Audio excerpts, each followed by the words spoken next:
நடுவு நிலைமை நழுவா நடுவர் அவர்களுக்கு என் முதற்கண் வணக்கம். இன்று நான் உங்கள் முன் பேச எடுத்துக்கொண்ட விடயம் அச்சம் தவிர. கல்லாமி அச்சம், கைவர் தொழிலச்சம், சொல்லாமையில் ஓர் சோர்வச்சம், எல்லாம் இருப்பாருக்கு ஒன்றும் இயாமி அச்சம், மரத்தார் இம்மானா குடிப்பிறந்தார் என கூறுகிறது நாளடியார். அச்சம் என்பதை பழந்தமிழில் பயம், பீதி என பல்பேரால் அழைக்கலாம். ஒரு மனிதன் கொண்டிருக்க வேண்டிய அடிப்படை உணர்வுகளுள் அச்சமும் ஒன்றாகும். அச்சம் இருக்கத்தான் வேண்டும். பாம்பை கண்டால் அஞ்சலாம். ஆனால் எம் உரிமைகளை பறிக்கும் போது நாம் அஞ்சா நெஞ்சுடன் அவர்களை எதிர்த்து நிற்க வேண்டும். இதனால் ஒரு மனிதனிடம் மிகவும் அதிகமாக அச்சம் காணப்படக்கூடாது. அதிக அச்சம் இருப்பவரிடம் ஏனைய நற்பண்புகளை சிறப்பாக வைத்திருக்க முடியாது. ஆனால் தைரியம் இருப்பவர் ஏனைய நற்பண்புகளை சிறப்பாக வைத்து மிளிருவார். அச்சமில்லை அச்சமில்லை அச்சம் என்பதில்லையே, உச்சி மீது வானிடிந்து வீழுகின்ற போதிலும் அச்சமில்லை அச்சமில்லை அச்சம் என்பதில்லையே என பாரதியார் தனது புதிய ஆத்திச்சூடி வரிகளினூடாக அச்சம் என்பது மிக மடத்தனமான செயல் என சுட்டிக்காட்டி அதிலிருந்து மீண்டல் என கோரிக்கை விடுத்துள்ளார்.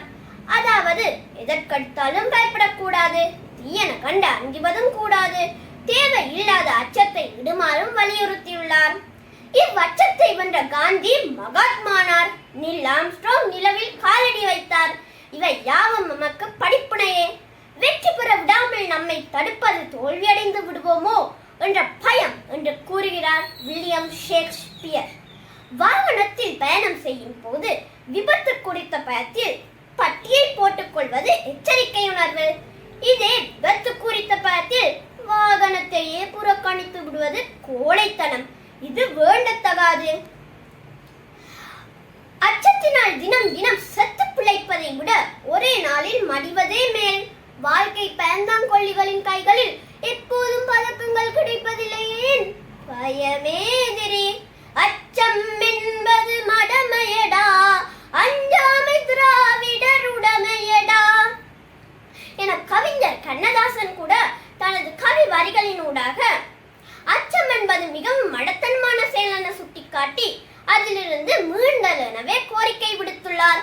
நாயன்மார்களின் ஒருவரான நாவுக்கரசர் யாமாருக்கும் குடியெல்லாம் யமனை அஞ்சோம் என துணிவுடன் வாழ்ந்து காட்டியுள்ளார். இவர் நமக்கு ஒரு முன் உதாரணமே. பறந்து செல்லட்டும் பயம், வந்து சேரட்டும் தைரியம்.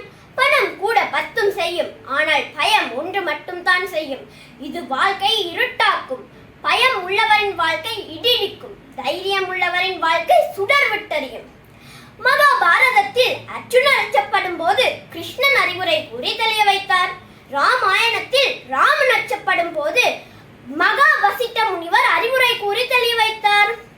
பயந்தவன் கண்ணுக்கு இருண்டெல்லாம் பேய், தைரியம் உள்ளவன் அம்பலம் ஏறுவான், நயத்தில் ஆகிறது